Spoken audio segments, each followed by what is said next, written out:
আসসালামু আলাইকুম রহমতুল্লাহি ওয়াবারাকাতু। আজকে আমরা শিক্ষা করব সূরাতুন নাসর। বিসমিল্লাহির রহমানির রহিম।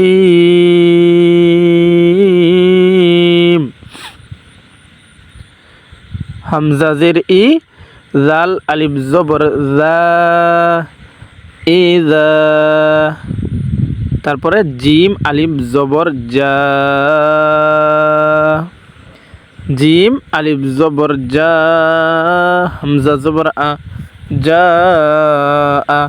এই জা আর মধ্যে চার আলিফ টান দিতে হবে, কারণ এখানে দেখেন জিম আলিফ জবর জা মদের হরফ, জবরের বাম পাশে খালি আলিফ, মদের হরফের উপরে যে একটি মোটা চিহ্ন আসছে উপরে বামে গুল হামজা, মধ্যে মুত্তাসিল হয়েছে, এই জন্য আমরা এখানে চার আলিফ টান দিব। হ্যাঁ, কেমনে পড়বো? ইযা জাআ নাসরুল্লাহ, নুন সদ জবর নাসর, লাম পেশ রুল, লাম খারা জবর লা, হাজির হি, নাসরুল্লাহি।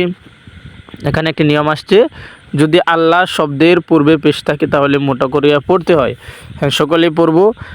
ইযা জাআ নাসরুল্লাহি, তারপরে ওয়াও লাম জবর ওয়াল, ফাতা জবর ফাতহ, ফাতহ।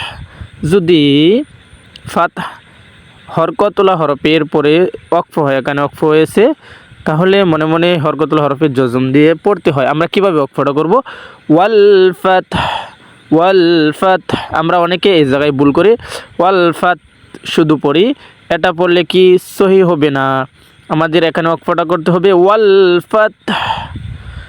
ইযা জাআ নাসরুল্লাহি ওয়াল ফাতহ।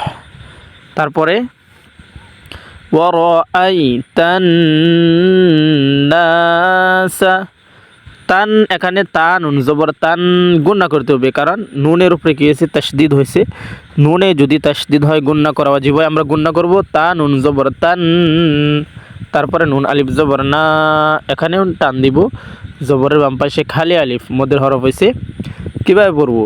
ওয়ারাআইতান নাসা ইয়াদখুলুনা ফি দীনিল্লাহি আফওয়াজা।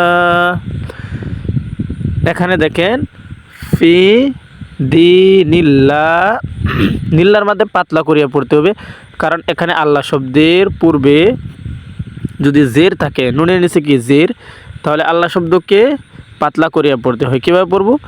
ইয়াদখুলু ফি দীনিল্লাহি আফওয়াজা। আফওয়াজান হওয়ার কথা ছিল, কেন আফওয়াজা পড়ছি? কারণ দুই জবরের পরে যদি ওয়াকফ হয় তাহলে এক জবর ফলায় এক আলিফ টানতে হয়। হ্যাঁ, আমরা শুরু থেকে পড়ি। ওয়ারাআইতান নাসা ইয়াদখুলুনা ফি দীনিল্লাহি আফওয়াজা। মাশাআল্লাহ। তারপরে ফাসাব্বিহ বিহামদি রাব্বিকা, আমরা অনেকে এই জায়গায় ভুল করি, এখানে ভুল করা যাবে না, তাহলে কিন্তু আমাদের নামাজ সই হবে না। ফাসাব্বিহ বিহামদি, আবার বিহামদি পড়তে হবে। অনেকে আমরা পড়ি ফাসাব্বিহ বিহামদি, বিহামদি, এ হার মধ্যে চাপ দিতে হবে। কিভাবে আমরা সই উচ্চারণটা করব?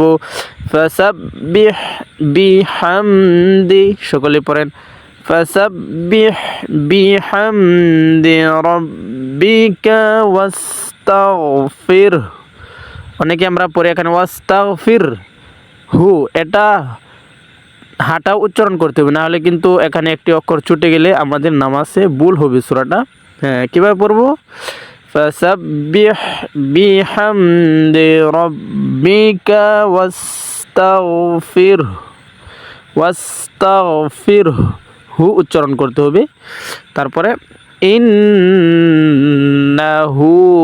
কানা তাওয়াবা, ইন্না এখানে গুণনা করতে হবে, কারণ এখানেও নুনের উপরে কি তাসদিদ হয়েছে, গুণনা করা ওয়াজিব হবে। আমরা সকলে গুণনা করব। إنه كان توابا